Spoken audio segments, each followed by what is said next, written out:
ပြန်နေလျောက်ရဲ့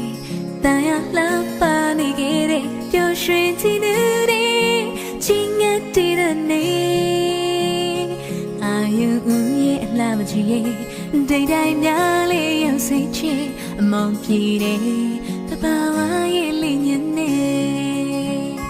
စိတ်ဆူတဲ့မြက်ကြီးရဲ့အပြောချေတဲ့ပင်လေးကြီးရဲ့ဘာလို့များအေးသလားလာနေလေ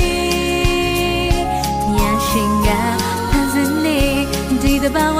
ရဲ့အလှပါတယ်အချစ်မရှိလေအမြဲပြီးပြည့်စုံ